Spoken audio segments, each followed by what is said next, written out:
Hello everyone, welcome to FPL Lane. In today's FPL video we will be exploring in depth the new major changes that will be brought in for this year's game.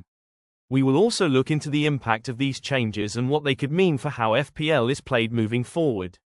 There's a lot to unpack, so let's get right into it. First things first, let's take a look at the new defensive contribution system, which aims to reward players for defensive actions. According to FPL, starting from this season, any defender that makes 10 or more clearances, blocks, interceptions or tackles will be given an extra 2 points. However, any midfielder or attacker must complete 12 of those actions, but ball recoveries are also included in their tallies. Another important thing to note is that the extra points are capped at only 2 and players cannot accrue more of them. This is a very interesting change as it adds more points to the game, but let's ask ourselves the question, who does it benefit most? Well, as you have probably guessed, centre-backs and central defensive midfielders seem to be the positions which will gain the most from this change. All of the top 10 players who had the most points from defensive actions from last season were in one of these two positions. Let's take a look at Moses Caicedo, who jumped a massive 42 points, bringing his total to 140 points. This would only be around 20 points shy from Morgan Rogers' score from last season, and the 43% points increase shows the impact this change can have. Marlowe also encountered a similar jump in points, and it is clear that these type of players who wouldn't normally be on our radars are now certainly players to look out for. Out of the top CDMs and centre-backs, they normally manage to achieve the 2 extra points in around 60% of the games they play, which adds a whole heap of points to the game. However, with extra points usually means increased prices. I can definitely see players such as Caicedo, who are good for defensive actions, be increased by anywhere from 0.5 to 1 million.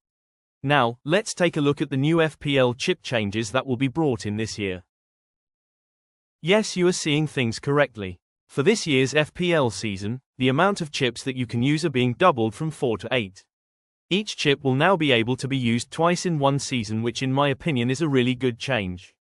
All 4 chips, which are the triple captain, bench boost, free hit and wildcard, must be used before game week 19, where they will then reset and replenish, which is when they can be used again. The assistant manager chip has also been removed, which is a great change, as we can agree as was a bit too complicated and unpredictable. Finally, let's look at how these new numbers of chips will impact the game. Firstly, these new chips will without a doubt encourage more people to activate the bench boost in game week 1. They will be able to set up the perfect team, and there is usually little to no rotation for most teams.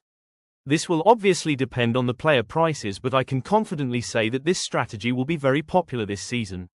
Furthermore, the first triple captain chip will likely have to be used in a single game week unless something rare happens. This will add even more emphasis to owning the premium players when they are fixtured against a weaker team. Lastly, these new chips will definitely increase the total amount of points in the game, which is always a plus, and will improve player engagement as there is more fun to be had in the opening game weeks. And that brings us to the end of this video. I hope you enjoyed walking down FPL Lane, and please subscribe if you want to see more content. I will see you all on my next video.